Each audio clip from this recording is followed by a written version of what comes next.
Hello guys, तो स्वागत है आप सभी का आपके स्टूडियो चैनल पर। इसका नाम है अंकित सिंह और चैनल को सब्सक्राइब नहीं किया तो सब्सक्राइब जरूर से कर लो। अगर आप एचएससी बोर्ड के स्टूडेंट हो यार, तो जैसे कि फिजिक्स के पेपर का पहला सॉल्यूशन मैं लेके आ गया हूँ, जो कि ये बोर्ड का क्वेश्चन पेपर फरवरी 2022 में जो एग्जाम हुआ था बच्चों का, उनका है। उसी साल कोरोना आया था मार्च में यार, आपको पता है 2021 का पेपर नहीं होगा क्योंकि 2021 में पेपर नहीं हुए थे। इस साल भी हमने कोशिश की पर नहीं हुआ, चलो वो छोड़ दो। अभी हम सेक्शन ए पे स्टार्ट करते हैं। मैं सोच रहा हूँ ये पूरा का पूरा जो पेपर है मैं लगभग जल्दी से जल्दी कंप्लीट करने की कोशिश करूँ। सेक्शन बी तक, सेक्शन बी पहले करा दूँ, दो दो पार्ट में करते हैं, ए और बी पहले करते हैं, फिर सी और डी करेंगे, ठीक है। तो देखते हैं। सबसे पहला सवाल जो है इसके अंदर, इसमें देख रहे हो आपको question number 1 first, if the length of the potentiometer wire is increase by keeping constant potential difference across across the wire, then देखो यहाँ पर पूछा गया है कि यार एक पोटेंशियल मीटर है, उसका पोटेंशियोमीटर वायर है, अगर वायर को अगर उसकी जो लेंथ है उसको इंक्रीज करेंगे और पोटेंशियल डिफरेंस को कांस्टेंट रखेंगे तो फिर उस वायर में क्या होगा। Null point is obtained at larger distance, there is no change in the null point, या फिर potential gradient is increase, null point is obtained at shorter distance. तो मैं बता दूं यार, ये जिस साल ये सवाल आया था उस साल बहुत से स्टूडेंट इस सवाल में कंफ्यूज हो गए थे, क्योंकि ये जो मतलब जो एकदम अच्छे से बुक को डीप लर्न करता है ना, उसी को ये सवाल आएगा। तो इसमें जो इसका आंसर था वो था सबसे पहला वाला ऑप्शन था, null point is obtained at larger distance. तो ये वाला ये जो मतलब जो ऑप्शन है, ये जो लिखा हुआ है, ये बुक में लिखा हुआ है, पर ये जो पोटेंशियोमीटर का जो बहुत छोटे में दिया गया है बुक में, तो इतना कोई उसको अच्छे से पढ़ता नहीं। तो भी इसका आंसर आप याद रख लो यार, null point is obtained at larger distance, ठीक है। अगर पोटेंशियल मीटर की लेंथ हम इंक्रीज करेंगे पोटेंशियल डिफरेंस को कांस्टेंट रखते हुए, ठीक है। तो अगला क्वेश्चन आ जाता है, if a coil of metal wire is kept stationary in a uniform magnetic field, then अगर हमने देखो ये क्वेश्चन आपने पढ़ लिया होगा, तो इसमें आपको क्या लगता है क्या हो सकता है सवाल। अगर आपको पहले से आता होगा तो जरूर कमेंट में लिख देना। तो देखो, neither EMF nor current is induce, तो आपका सी जो ऑप्शन है, neither EMF nor current is induce. अगर कोई कॉइल है, उसका मेटल वायर को हमने स्टेशनरी रखा, तो उसमें जो यूनिफॉर्म मैग्नेटिक फील्ड होगी उसका क्या होगा, वो होगा कोई ईएमएफ और ना ही करंट इंड्यूस उसमें नहीं होगा, ठीक है। तो ये तो मतलब लॉजिकल था, ये तो आप समझ ही गए होगे। In a rotational motion of a rigid body all particle moves with, तो देखो रोटेशनल मोशन है। अब आप ही बताओ, रोटेशनल मोशन लीनियर मोशन तो है नहीं, तो रोटेशनल मोशन में सबकी जो वेलोसिटी होगी वो लीनियर होगी, पर जो एंगुलर वेलोसिटी होगी वो सेम होगी, ठीक है। तो इसका ऑप्शन क्या आपको लग रहा है, लीनियर वेलोसिटी डिफरेंट और एंगुलर वेलोसिटी सेम, तो सी ऑप्शन जो है हमारा वो सही है, ठीक है। तो होप करता है तीनों क्वेश्चन आपको समझा होगा, क्योंकि रोटेशनल मोशन था तो इसमें जो लीनियर वेलोसिटी होती है वो डिफरेंट होती है, पर एंगुलर वेलोसिटी सेम होती है, ठीक है। तो a standing wave is produced on a string at one end and other end free. देखो, एक स्टैंडिंग वेव जो है प्रोड्यूस की गई है एक एंड से, और दूसरा एंड को जो है फ्री रखा गया है, ठीक है। एक वेव है, एक एंड से बंधी हुई है, दूसरा एंड पे फ्री करके रखा है। तो क्या पूछा है, the length of string must be and, तो उन्होंने पूछा कि तब जो लेंथ स्ट्रिंग का लेंथ होगा वो क्या होगा, वो ऑड इंटीग्रल। देखो ये सवाल को इसमें और भी वेरिएंट हो सकता है, पर इन लोगों ने एकदम हार्ड वाला दिया था, ये बहुत सारे स्टूडेंट को नहीं आया होगा। तो देखो इसका जो आंसर था वो odd integral multiple of lambda by 4, यानी कि वेवलेंथ बाय 4 था। बहुत उस साल जो स्टूडेंट ने क्या किया था, integral multiple of lambda by 4 करके आया था, जो कि ऑप्शन नंबर डी था।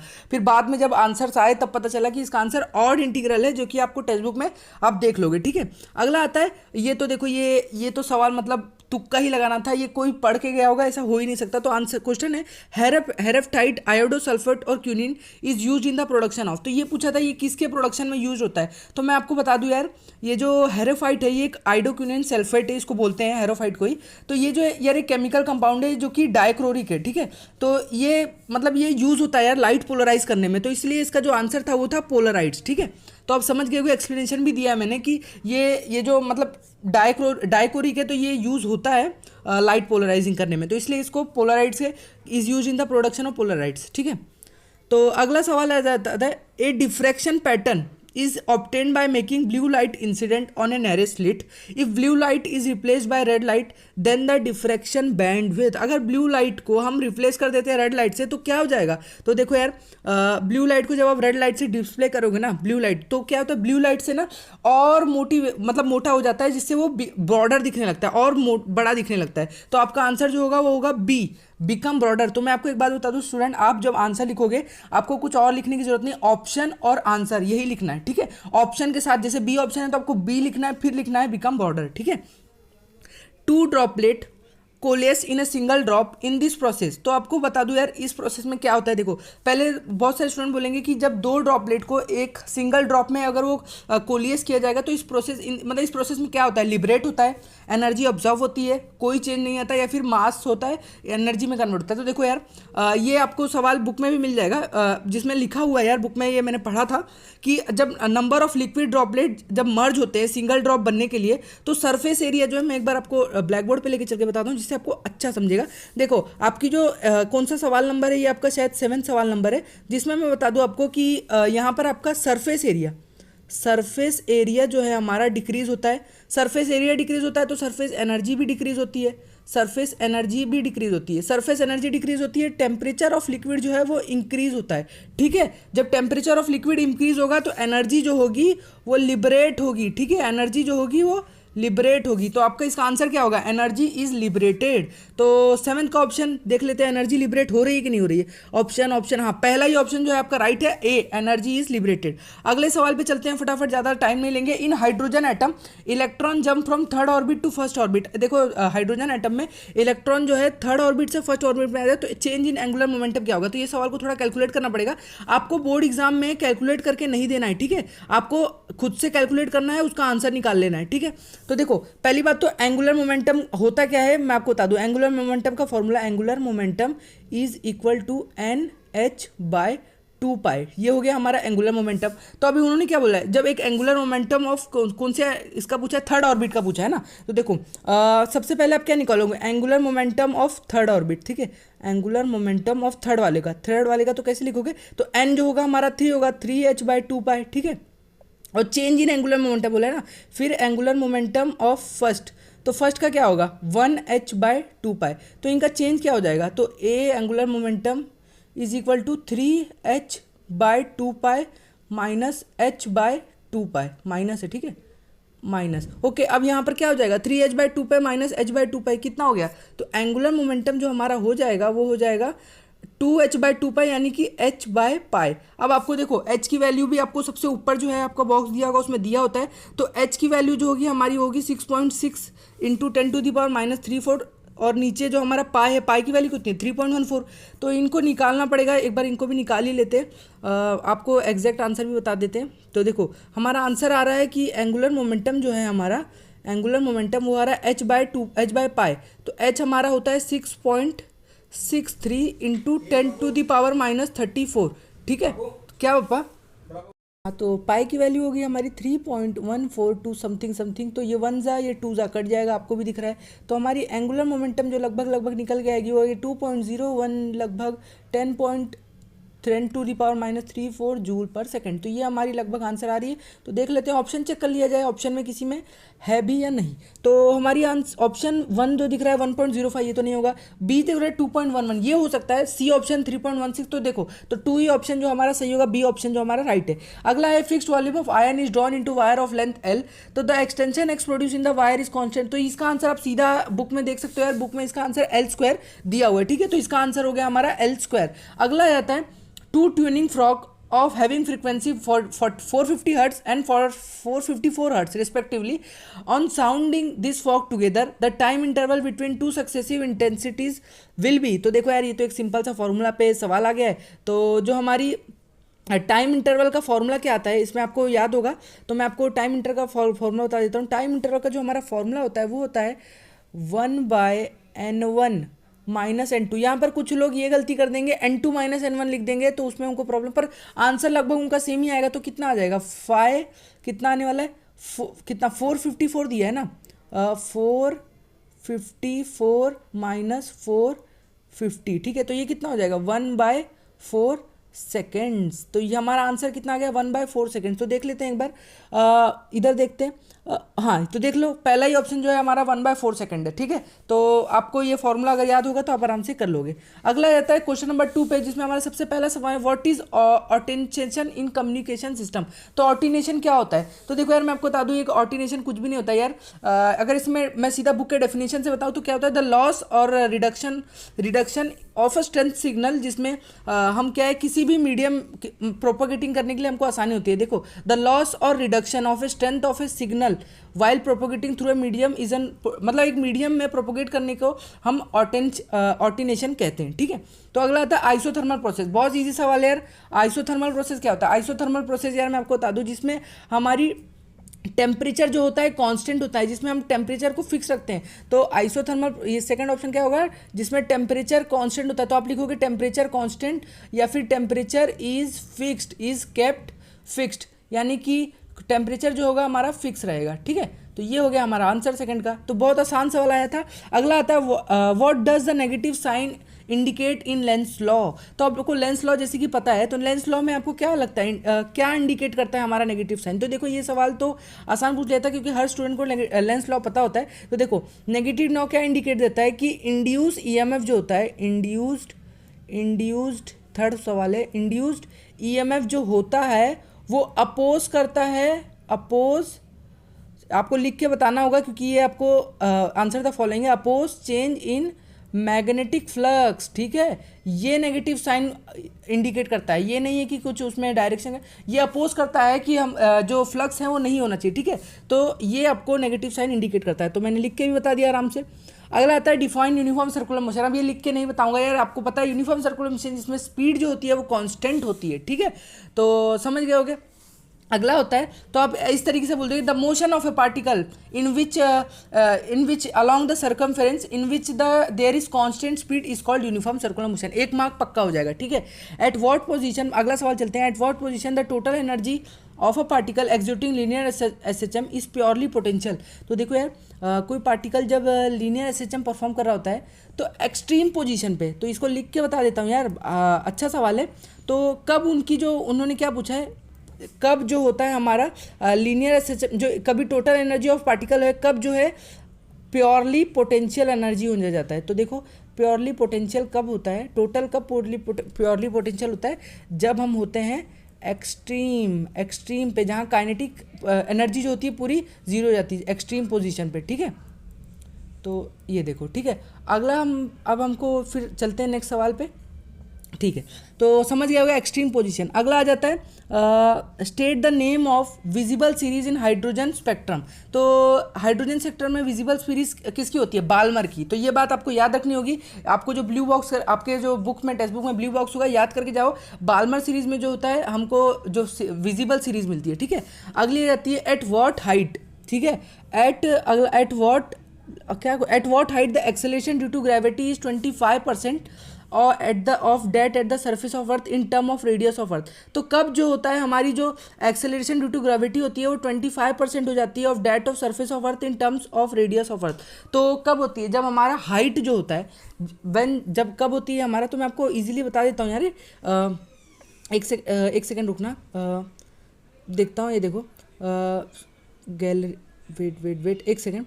तो ये होता है हमारा जब H is equal to R हो जाता है। ठीक है, जब 25% of acceleration due to gravity कब होता है? जब हमारी हाइट जो होती है वो रेडियस के बराबर हो जाती है, तब जो होता है हमको eight the surface of earth. तो देखो, एक्सेलरेशन ड्यू टू ग्रेविटी कब होती है? जब हाइट R के रेडियस ऑफ अर्थ के बराबर हो जाती है। ठीक है, तो इजी सवाल था। तो अगले पे चलते हैं। अगला सवाल क्या है हमारा कि capacity of a parallel capacitor with dielectric constant 5 is 40 microfarad. ठीक है, कैपेसिटर है, एक कैपेसिटी ऑफ पैरेलल कैपेसिटर दिया हुआ है जिसका डाई इलेक्ट्रिक कॉन्स्टेंट 5 है, K5 है, और जो कैपेसिटर है वो 40 माइक्रोफेराड है। तो calculate the capacity of the same capacitor with dielectric constant is removed. तो क्या होगा आप बताओ यार। तो आसान सवाल है, तो इसको मैं बताता हूँ आपको।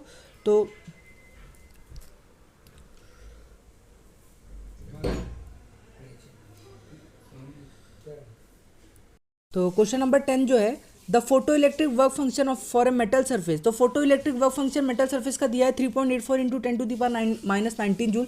If the light of wavelength 5000, wavelength दिया हुआ है 5000 angstrom, is incident on the surface of a metal, will there be photo electric emission. तो फोटो इलेक्ट्रिक एमिशन होगा कि नहीं होगा ये हमको बताना है। ठीक है, तो देख सकते हो यार, ये कैसे प्रूव करेंगे मैं आपको बताता हूँ। तो चलो स्क्रीन पे ले चलता हूँ। तो देखो यहाँ पर आपको सबसे पहले तो दिया गया है फाई नॉट क्या दिया गया आपको 3.84 इंटू 10⁻⁻19 जूल, ये दिया है फाई नॉट। उसके बाद में आपको देखो फाई नॉट बस दिया है ना, और तो कुछ दिया नहीं। और आपको एमस्ट्रॉन्ग दिया गया है, सॉरी लैम्बडा दिया गया है 5000 एमस्ट्रॉन्ग, ठीक है, यानी कि 10⁻⁻6। तो देखो यार एमस्ट्रॉन्ग, तो यहाँ पर आपको सबसे पहले तो मैं ये आपको एक फॉर्मूला याद होगा, velocity v = c = v lambda, यानी कि v = c बाय लैम्बडा। तो c कितना होता है, स्पीड ऑफ लाइट कितना होता है 3 × 10⁸। नीचे लैम्बडा कितना दिया हुआ है 5000 एमस्ट्रॉन्ग, तो इसको मैं 5 × 10⁻⁻7 भी लिख सकता हूँ एमस्ट्रॉन्ग को हटाकर। तो देख सकते हो ये कितना हो जाए 3/5 लगभग इसको मैं लिख सकता हूँ 3/5 है ना, तो नीचे ऊपर 0.6 होगा, तो 6 हो जाएगा इंटू 10⁻14 हर्ट्स, क्योंकि नीचे ऊपर जाएगा तो प्लस हो जाएगा, ठीक है। तो ये 0.6 था, पर 0.6 से हमने पॉइंट हटा लिया और 10⁻14 हर्ट्स कर दिया, ठीक है।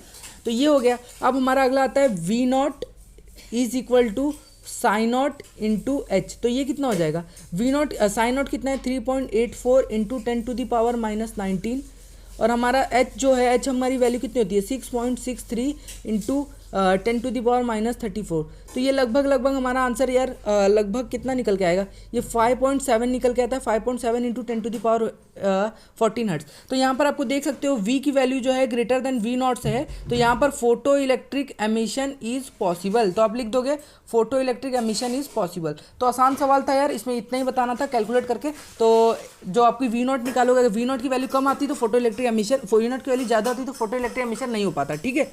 तो अगला आ जाता है क्वेश्चन नंबर 11 भी देख लेते हैं। अब ये चारों जो है आपके सवाल ही है। तो क्वेश्चन नंबर 11 में आपको दिया है पैरेलल एलसी सर्किट है, 5 हेनरी इंडिकेटर है और 5 माइक्रोफेरेड कैपेसिटर है, कैलकुलेट द रेजोनेंस फ्रीक्वेंसी। तो यार सीधा फॉर्मूला पे सवाल पूछ दिया गया है, तो देख लो यार कैसे करना है। तो देखो फॉर्मूला क्या है, आपको ये दिया है L और C दिया हुआ है। तो देखो F = 1/2 पाई, ये वाला फॉर्मूला सबने सुना होगा LC। तो यार यही आपको सारी वैल्यू दी गई है, सारी वैल्यू आपको डालनी है। और देखो L कितना दिया गया है आपको, L दिया है, देख लेते हैं एक बार। आपको L दिया गया है 5 हेनरी है और C जो है 5 माइक्रोफेराड है, ठीक है। तो यही वैल्यू आपको यहाँ पर डालनी है और आंसर निकाल लेना है। तो आप आंसर निकाल लेना है, इसमें टाइम नहीं लेते, ठीक है। तो फॉर्मूला मैंने बता दिया, इसी फॉर्मूला में आपको सारी वैल्यू डाल देनी है, ठीक है। अगला आ जाता है a wire of length 1 metre, wire है उसका लेंथ 1 मीटर है, मास 2 ग्राम है, is unison with a tuning fork of frequency 300 hertz, frequency भी दी गई है, calculate the tension produce in wire. तो हमको टेंशन बताना है कितना होगा। तो यार ये भी एक इजी फॉर्मूला है, तो देखो बताता हूँ आपको। तो देखो क्या क्या दिया हुआ है पहले लिख लो। तो दिया है L जो है 1 मीटर है, ठीक है। M जो है वो है 2 × 10⁻, कितना -3 था ना, देख लेते हैं एक बार, एक सेकेंड, कितना है हमारी जो M है 2 ग्राम है ना, तो केजी में ले लेते हैं इसको, 2 × -3 kg, ठीक है। उसके बाद N जो है वो 300 हर्ट्स है, 300 हर्ट्स N। तो N यानी फ्रीक्वेंसी, तो हमको मालूम है M स्मॉल m जो होता है वो होता है कैपिटल M/L, इसीलिए हमको लेंथ दिया हुआ है। तो ये कितना हो जाएगा 2 × 10⁻³ kg/मीटर, ठीक है। तो ये हो जाएगा फ्रीक्वेंसी का फॉर्मूला क्या होता है, N = 1/2L√T/m। तो यही फॉर्मूला आपको आना चाहिए था, जिससे आप ये वैल्यू सारी वैल्यू पुट करनी है और आप सब कुछ निकाल लोगे, ठीक है। तो जिसमें हम इसको अगर और ये आपको टेंशन के थ्रू आपको कैसे मिलेगा, तो देखो यार यहाँ पर क्या लिखाना है, T = 4n² L²m। तो ये हो गया हमारा, ठीक है। तो अब क्या निकालना है आपको, तो T की वैल्यू फाइंड करनी है। तो T कैसे निकालोगे, T में आपको सारी वैल्यू दी गई है 4, n² कितना है आपका, n है 300 का स्क्वायर, तो 300 × 300 इंटू L कितना है 1 × 1, और M कितना निकाला 2 × 10⁻⁻3। तो ये कैलकुलेट कर लोगे, आपकी T की वैल्यू निकल आएगी, ठीक है। तो आसान सवाल है, टेंशन प्रोड्यूस निकाल लेना। Energy of 1000 joule is spent, अगला सवाल है question number 13, energy of 1000 joule is spent to increase the angular speed of a wheel from 20 radius to 30 radius, calculate the movement. तो देखो एनर्जी जो लग रही है स्पीड बनाने में 20 to 30, वो 1000 जूल है, तो calculate the movement of inertia. तो मूवमेंट ऑफ इनर्शिया जो होगा हमारा, वो मैं आपको कैलकुलेट करके बता देता हूँ। तो देखो देखो ω1 दिया हुआ है, ω1 है 20 रेडियन पर सेकेंड, ω2 जो है वो है 30 रेडियन पर सेकेंड। तो हमारा एनर्जी जो लग रही है वो लग रही है 1, ये आपको काइनेटिक एनर्जी का फॉर्मूला आपको याद दी, I ω2² - ω1², ठीक है, ये वाला फॉर्मूला आपको याद होगा रोटेशन मोशन का। तो ये कितना हो जाएगा आपको पता है? तो आपको पता है काइनेटिक एनर्जी होती है वो होती है हाफ mv², ठीक है। तो आपको क्या यहाँ पर आपको क्या करना है, आपको निकालना क्या है, मूवमेंट ऑफ इनर्शिया। तो आपको मूवमेंट ऑफ इनर्शिया के टर्म में लेके आना होगा। तो इसमें क्या कर सकते हो, काइनेटिक एनर्जी हाफ mv²। तो काइनेटिक एनर्जी जो हो जाएगी वो हो जाएगी हाफ, आपको पता है रोटेशनल मोशन में जहाँ पर भी मास होता है वहाँ पर आई लिख देते हैं, तो हाफ v की जगह क्या लिख दोगे, ओमेगा²। तो आई निकल आया, तो आई कितना हो जाएगा, I is equal to 2e upon omega 2 का होल स्क्वायर माइनस ओमेगा 1 का। तो ओमेगा 2 कितना दिया है, ओमेगा 2 है हमारा 30 रेडियन, तो 30 का होल स्क्वायर 900 माइनस 20 का होल स्क्वायर 400। तो 2e कितना दिया है, 1000 दिया है। तो I is equal to 2 into 1000 upon 900 minus 400 होता है हमारा 500। तो 0 0 कट 0 0 कट 2 इंटू 10 20। तो ये हमारा आंसर लगभग आपको दिख रहा है कितना आ जाएगा, कितना आ जाएगा 4 आ जाएगा, ठीक है। तो ये आपको मिल जाएगा 4 kg/s। तो आप निकाल लेना बाकी का आंसर यार, ठीक है। तो energy of an electron in the second Bohr orbit is -3.4 electron volt, ठीक है। Energy of A electron second Bohr orbit में 3.4 इलेक्ट्रॉन वोल्ट दिया है। Calculate the energy of an electron in the third Bohr orbit. तो third Bohr orbit में जो electron की energy हो जाएगी वो हो जाएगी, मैं आपको बता रहा हूँ। तो देखो जो एनर्जी होती है वो इन्वर्सली प्रोपोर्शनल होती है n² के, ठीक है। तो जैसे कि अगर एनर्जी ऑफ 1 लिखेंगे तो हम लिखेंगे 1/1 का होल स्क्वायर। तो हमको क्या बोला है, एनर्जी 2 दी हुई है और एनर्जी 3 के बारे में पूछा है। तो एनर्जी 2 कितनी हो जाएगी, 1/2 का होल स्क्वायर यानी कि 4। एनर्जी 3 कितनी हो जाएगी, 1/3 यानी 9, 3 का होल स्क्वायर यानी 9। तो E3/E2 हो जाएगा हमारा 4/9। तो हमको E2 की वैल्यू कितनी दी थी वहाँ पर, E2 की वैल्यू दी है -3.4। तो E3 हो जाएगा 4/9 इंटू -3/4। तो ये आपको निकाल लेना है, आप E3 यहाँ से निकालोगे। तो बाकी का जो सेक्शन C और D है वो अगले पार्ट में दूंगा। वीडियो पसंद आए तो वीडियो को लाइक जरूर कर लेना, चैनल को सब्सक्राइब कर लेना। वीडियो एंड करता हूँ, थैंक यू।